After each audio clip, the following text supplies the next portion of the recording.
right, what is going on, YouTube fam? We're back. So it's Harley Davidson's 120th anniversary next year, and we've been talking a lot about these 2023 bikes. So today, let's look at the top 10 Harleys of all time. Let's go. So as we sit here waiting for traffic, let's get right into it with number 10. And number 10 is going to be the 2015 Softail Slim Special. Specifically the one with this paint job. And this was an awesome bike, man. It had that 110 Screaming Eagle twin cam. This was a beautiful bike. To me, top 10 of all time. Had that Liberator paint job on it. A US Army Liberator thing going. There's a Grom next to me. What is this? Oh no, it's a Scooter. Man, these scooters look more and more ridiculous every day. Alright, so before we get to number 9, do me a favor and hit that like button. If you have not yet subscribed, go ahead and subscribe. If you want to get access to the videos early, go ahead and sign up for the Patreon at patreon.com/305rider. And lastly, if you're interested in the merch, go ahead and go to idrideclothing.com. You can see all the merch we have right there. So let's get to number 9. Coming in at number 9, we have what today is the touring version, the Ultra Limited.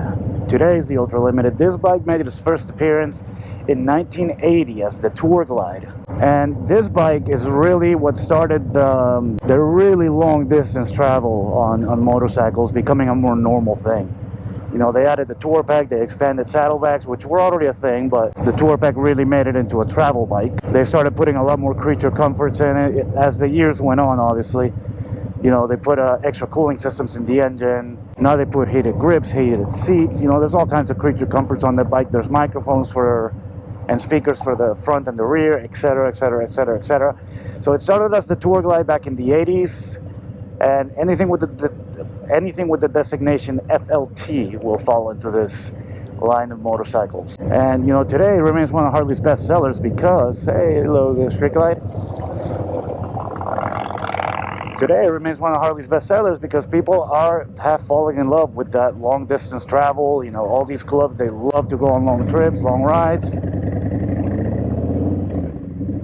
And the Ultra Limited, and now the new version of the Road Glide Limited, these Limiteds are really enabling people to do that in a very comfortable way.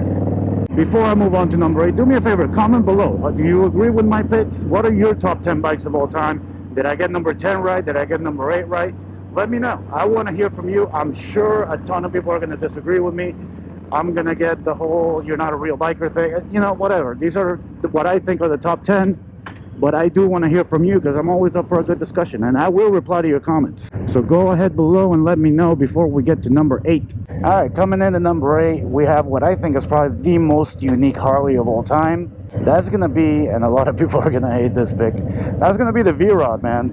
The V-Rod, which was made from 2001 to 2017. I think it's a great looking bike in some configurations. Some, man, just don't do it for me, honestly. There were quite a few of them. There was the regular V-Rod, there was the Night Rod, there was a CVO version in 2005, which was a thing of beauty. I'll put it up on the screen here. There was the muscle version. There were quite a few different versions of this bike. That 1200 engine that was called the Revolution engine. So that 1200 Revolution engine, 1200cc, would push out up to 125 horsepower. That was a very powerful bike, and that's what made it so popular. Because not only did it look powerful, it was powerful. I know they had that big fat tire on the back. It was a gorgeous bike when they were, well, you know, you still see quite a few of them around. All right, let's do some lane splitting, yeah. So comment down below, tell me what you think of the V-Rod. I want to know. You think it wasn't the real Harley? Do you think it deserves to be on this list? I don't know, you tell me. All right, coming in at number 7, we have the Harley Davidson Road Glide. Yes, I am putting the Road Glide on this list. And I'm not just thinking of modern Road Glide, I'm thinking all the Road Glides, you know. It was introduced 1998, and it wasn't the first time Harley mounted a fairing on the frame, but it's the first time it really had staying power. It became mainstream. They put the 2 headlights up front, and you know, I really think that gave an element of higher performance to the touring sector. Because today, if you ride a street glide and you ride a Road Glide, you'll see that a Road Glide is much more manageable than the street glide. That's because the fairing isn't mounted directly on the forks, it's a lot lighter. That performance style actually gave rise to the bagger races we see today. And I don't think you can't have those bagger races with fork mounted fairings. And you know, those races gave rise to today's Road Glide ST, which I think is one of the best bikes Harley has right now. I really like the Road Glide ST. Next bike, maybe? I don't know, we'll see. But yep, the Road Glide I am putting in at number 7. Don't worry, we're getting to those nice vintage bikes. We'll get there. And by the way, there's only 2 bikes on this list that are year specific. The rest are usually a family of bikes or something like that. And the first one we already saw was number 10, the 2015 Softail Slim Special. At number 6, I have a real Harley classic. That's going to be the XR 750.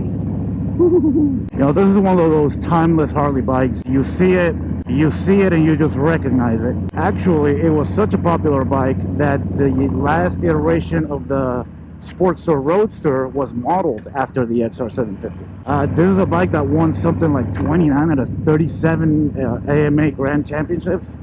Something absolutely ridiculous. The XR 750 was a flat tracker, and it's actually best known for being one of Evel Knievel's bikes. Just that alone kind of puts it on the list of one of the all-time Harleys, you know? The XR 750 came on the market in 1970, and as far as I understand it, the last one was made in 2008, so it had some staying power. That was at least the XR family. And you know, I always liked the Sportster Roadster. I didn't really know why until I saw the XR 750. It was a thing of beauty. Coming in at number 5, we have what is referred to as the bike that won the war. Yes, that is the Harley Davidson Liberator. It was called the WLA, that was the designation for it. And it was produced, of course, between 1942 and 1952.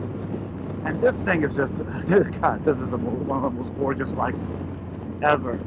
Actually, at Peterson's Harley Davidson, they have one sitting on top of this ledge. It's absolutely gorgeous. And this is that classic bike you see in Band of Brothers, Saving Private Ryan. It's got the little rifle holder on the front.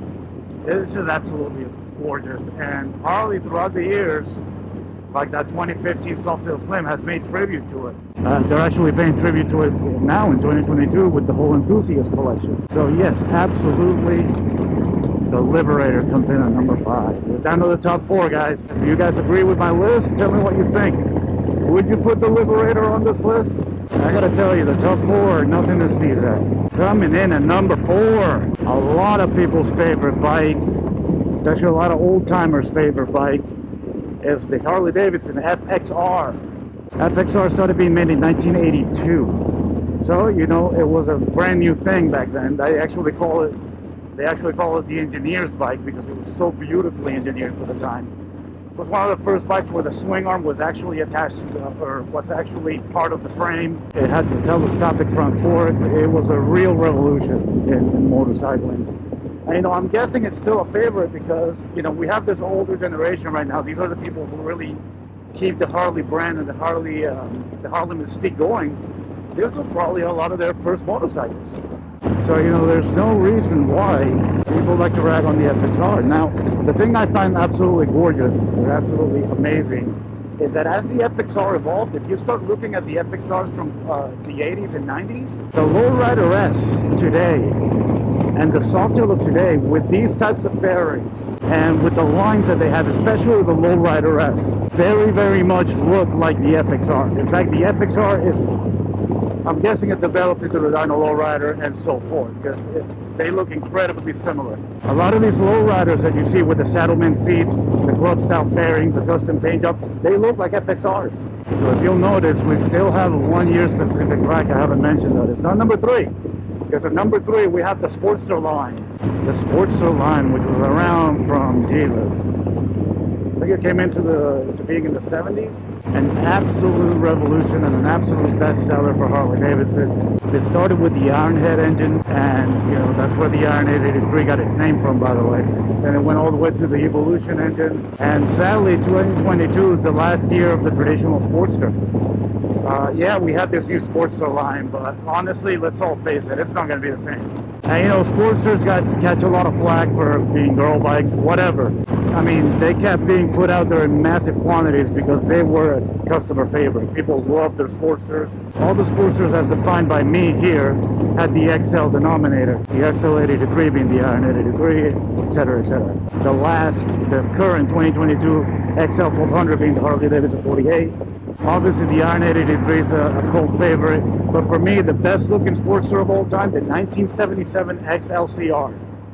The cafe racer looking thing is absolutely gorgeous. All right, let us move on to the top two. And guys, please comment below. Do you agree with me? Do you disagree with me? Did I get something wrong? I have been known to get facts wrong from time to time. Everybody's human. So please comment. Let me know what you think. Hit that like button. Subscribe. All right, coming in at number 2. We have the second of the year-specific bikes on this list. And that's going to be what is considered to be the last Dyna. That would be the 2017 Dyna Lowrider S. For me, they've recreated the Lowrider S for like 4 years.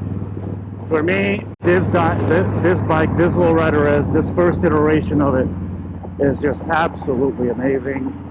It is the Lowrider that made the Lowrider S what it is today. People who have this bike absolutely love it. If you saw my video with Ariana, her Lowrider S is absolutely amazing. It's a 2017 Dyna Lowrider S. And you know, the blacked out theme with those copper wheels, it's just absolutely gorgeous. Now, the copper wheels thing, I don't think it works so well on the Road Glide and the Street Glide ST. But on the Lowrider, especially on the Dyna Lowrider S, it's absolutely a thing of beauty. In fact, the Dyna Lowrider S, it's my favorite single bike Harley has ever made. It did have the 110 cubic inch Screaming Eagle twin cam. Obviously, as you can tell, I think the 2015 to 2017, the last few years of the twin cam engine, that was a golden age of bikes, man. Those years were absolutely fantastic. All right, and we get to the top spot, number 1. The best Harley, or the greatest Harley of all time. I think by now everybody should be guessing this. I think without a doubt, the most iconic Harley of all time has to be the Harley Davidson Fat Boy. Come on. There is no other. No bike has become a more defining symbol of what a Harley Davidson should be. You know, to put those rumors to rest, this bike was not named after the 2 atomic bombs that were dropped on Japan, okay? That was actually debunked by Harley a long time ago. Actually back in 2007. It was actually named that because it does have a fatter back tire. So don't buy into that hype. I know it's a cool story to tell yourselves, or to tell people, but that's not why Harley named it the Fat Boy. It wasn't to stick it to the Japanese. Now, some of the best years for the Fat Boy were 2005. It was an anniversary edition. 2012, the year I had the Fat Boy, the Fat Boy Low. That thing was absolutely incredible. You can tell I like blacked out bikes. And lastly, 2020, they had another anniversary edition. That thing was just gorgeous. I've only seen one of them in real life. I wasn't working at Harley back then. Obviously, the Fat Boy was made famous by Arnold Schwarzenegger, Terminator 2, etc., etc. That scene, probably one of the best motorcycle scenes in movie history. One of, I'm not saying it is. Go ahead, give it to me in the comments. I know I'm wrong on that, probably, according to you. Anyway, it's going to be the Fat Boy. That takes the number 1. Guys, go ahead, tell me what you think of this list. Am I wrong? Am I right? What would you move up? What would you change? What bikes am I absolutely crazy about? And what bikes did I miss? I want to know if I missed anything. So please be sure to let me know. Hit the like button. Go ahead and subscribe if you're not subscribed. That's going to do it. Ride safe. That's it.